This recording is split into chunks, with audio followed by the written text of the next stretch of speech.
Hi everyone, my name is Arian Reed, my pronouns are he, him, and today is my 4th maniversary. So, maniversary is what we transgender men use to refer to the anniversary of the day that we started testosterone. For many of us, it is a day of celebration, a day of joy, and just a day to also reflect on the journey that we've made. This video is intended for people who don't even know what trans people are, and also for people who are trans and who are transitioning, who are maybe in the early stages of transition, and you're trying to get an idea of what to look forward to later on down the road. For those who have been on testosterone for more than a year, I will let you know that years 2 to 4, there's not a whole lot that really happens during those years. There was just a continued progression of minor things like body hair, looking muscular, and just looking older. So for those of you who don't even know what the word trans is, being a person who is trans means that your gender expressed by your brain is different from the sex that is being expressed by your body. So I am a transgender man, meaning that I was born female, and I actually am a man in the way that matters. And this feeling is not something that I learned from social media. It's not just like a fashion statement or something that's just really popular right now or anything like that. I have simply been this way. I was born to be this way, and this is just me being who I was born to be. For transgender people who are early in your transition, this is what you have to look forward to during year 1. During year 1, there are massive changes that happen to your body over an actually fairly quick amount of time. It seems really slow because the day you get your first shot, you want all to just happen that day, and it doesn't. You don't even feel any different that day, except that you're like really excited or terrified or both to be starting testosterone.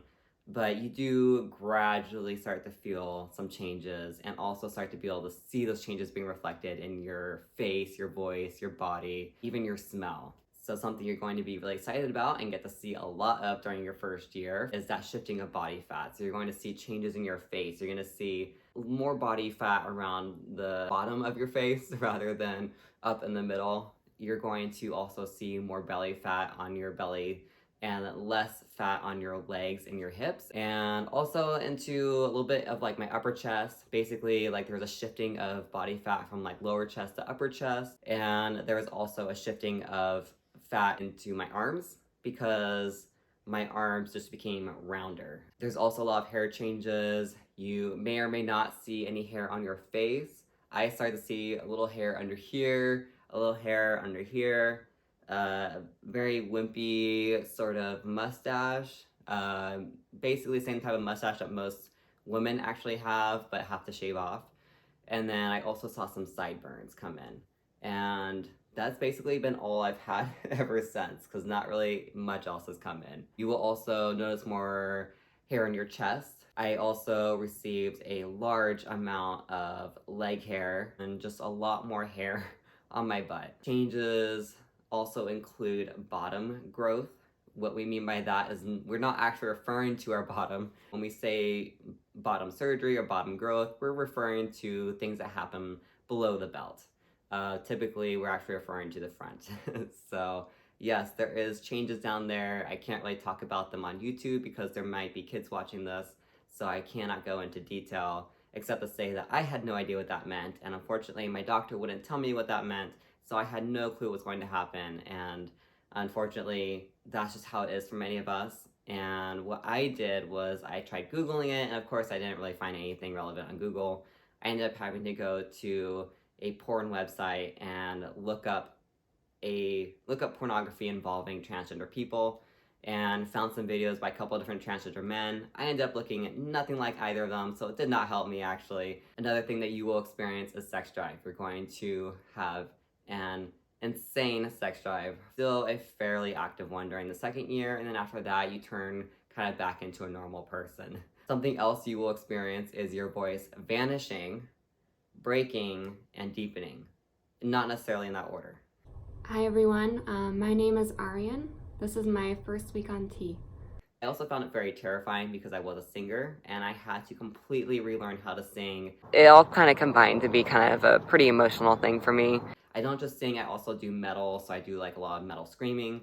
That was very core to my music, and all of that went away, and my ability to be a musician kind of just faltered. You will become way sweatier, way easily. I'm actually dripping sweat right now as I'm talking to you. But you do smell differently. You start smelling, I don't know how to describe it, you just start smelling more masculine. You also experience mood changes. My emotions are becoming a little bit distant. Like they're still there, they're over there. As far as I was concerned, there wasn't much mood change. One mood change would be anger, and the anger was so much hotter, so much fiercer, and so much more aggressive. So that was something I had to learn how to deal with.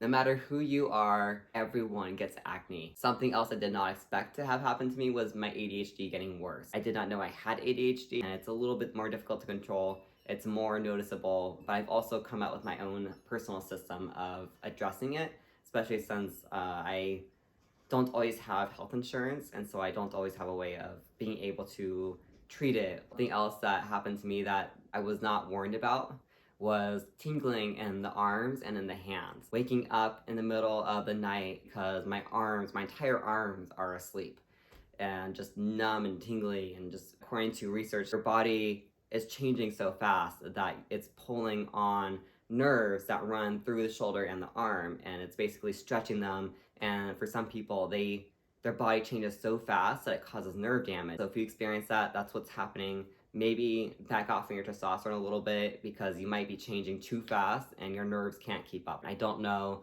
necessarily if it's that my bones actually lengthened or anything like that, or if it's more just like more padding on my shoulders, but like now it hurts to sleep on my side. It hurts my shoulders because they're so big. I also got really hungry all the time. The hunger was insane, but many people also experience a lot of weight gain, and I think that's partly because we also experience a lot of water retention. And unfortunately, that does lead to being dehydrated, so it's really important to drink a lot of water during this time. And keep in mind that if you're experiencing a headache, it's most likely because of dehydration. You will feel bloated and just uncomfortable. That's just part of the water retention process.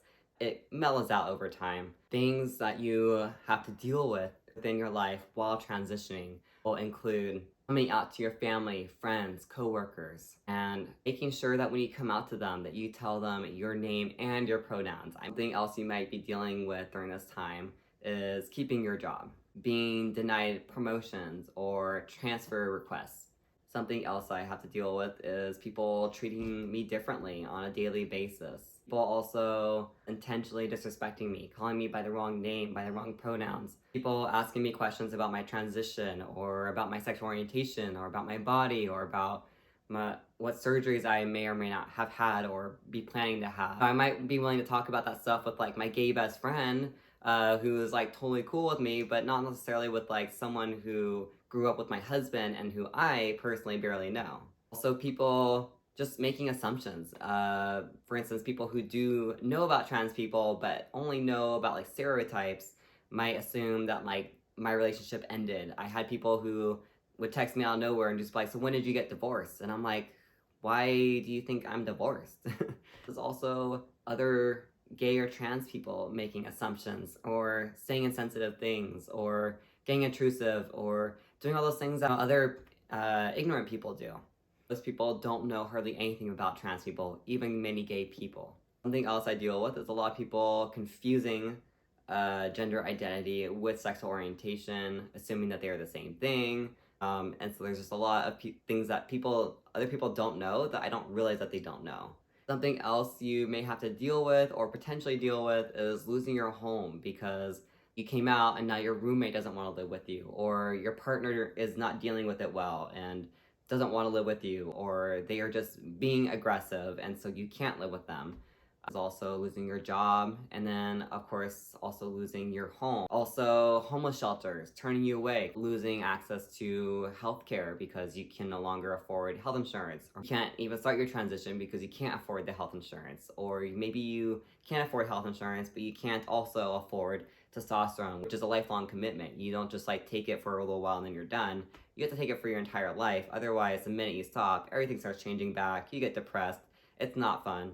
Sometimes we lose our health care, but we find a way to stay on our testosterone, but we have to go through illegal channels, or we had to In my case, I had to stockpile in advance because I knew I was going to lose my health insurance. Even now that I have health insurance, I can't find a doctor who wants to see me. I can't find a doctor who knows anything about trans people. The level of incompetence in this nation is just, it's insane. I can't believe people are getting doctorates and then not even knowing anything about transgender bodies. I thought they were required to study all human bodies, but that's not actually the case. We'll see a doctor and then they'll refer me to a different doctor. No idea how to treat me, what kind of things to think about when treating me, and what kind of things to keep in mind, or more susceptible to certain conditions, illnesses, and things like that, and they just didn't even know any of that kind of stuff. I knew more than they knew. So I got referred to another doctor, and of course that doctor won't call me back or schedule an appointment with me or anything. They just don't seem to want to have anything to do with me. It seems like I probably got referred to someone who might know more but doesn't. I just cannot seem to find a doctor or anyone who's willing to prescribe me testosterone right now. So thankfully I have a lot of stockpiled testosterone to stay on. Unfortunately, it does expire. So I've been taking expired testosterone, which basically just makes it less effective. The more and more expired it gets, the more and more of it I have to take in order to see and feel the same way that I always feel, which is hard to really figure out, especially since without health insurance, without a doctor monitoring my care and requesting blood work, I don't know what's going on in my blood. There's no way for us to just test our blood at home, make sure our testosterone level is where we want it, and sort of monitor those things. You have to just sort of figure it out on your own and take care of yourself, kind of like, in like medieval period or something. You have to just sort of go like, well, I feel fine, so I guess I'm doing it right. Other things we have to deal with would be the discomfort of chest binding, wearing binders. It is not very fun to bind, but it's also so important for trans people. It's a magical experience, but unfortunately, the experience of flattening your chest is just a really uncomfortable one. Thankfully, I did have health insurance during my early transition, so I got on the list as soon as I could. And then, of course, the pandemic delayed my ability to get surgery for a year. So it took me longer than I thought. But once I finally got it, it made a huge difference in my life. Even though I don't look great, I don't look the way I thought I would. I still am really grateful that I did it. Even though I had like complications, even though it didn't go well, even though my healing still hasn't gone well, I'm so glad that I did something and that I don't have to bind every day. And life is just easier. And binding is also really hot in summer. It's hard to hide under your shirt. And then if I want to go swimming and I take my shirt off, I still have to have my binder on. It was just so stressful, and trying to like match the color of my binder with my shirt. It's tight, it's uncomfortable. I have scoliosis, so it really made my back hurt even more than it already does. So I'm really grateful I was able to get surgery. Not everyone is able to afford it. Many of us don't even have health insurance, much less the ability to afford a several $1,000 surgery. Mine did cost several $1,000s. I did not know that there were organizations that help you pay for that. Definitely look into your own community and look into like national resources as well. Things I had to figure out during this time was which restrooms to use, when to start using them. No matter which room I walked into, I got treated horribly by the people in the room. It was just constant scrutiny. I was terrified every single time I used the restroom. If you live in a state where like the laws say you have to use a restroom that matches your sex, that you were assigned at birth, but your sex was female, and then like once you're like fully transitioned, you're like, well, I look super masculine now. No one would even know I was trans until I came out to them. So, but I'm still supposed to use that female restroom? Are you kidding me? Like, if I walk in, they're gonna beat me in the face with a purse. Like, you're forced into this horrible situation where like you can't use a restroom. For some reason, changing from a female restroom to a male restroom, even though you think that would be easier than the other way around, it was still terrifying. I was scared that I was going to get beat up, that I was going to get experience sexual violence. I was scared of so many different things. And thankfully, not much has happened to me in restrooms personally, except people just acting weird. Most of the attacks that I have experienced have been actually like in public, like in parking lots, or I've experienced some like weird stuff in like gym changing rooms. A really difficult experience. I still feel uncomfortable the whole time I'm in those rooms, but I'm not like just experiencing that like sudden like fear every single time I walk into the room, which I did do for like 2 years straight. Every single time I walked into the male restroom, I was always just like, oh my god, I hope nothing bad happens to me. I'm just like praying every minute I'm in there. I'm not that scared now. I am still uncomfortable though. I wish that that every restroom in the world was just a gender neutral restroom that just any human being could use.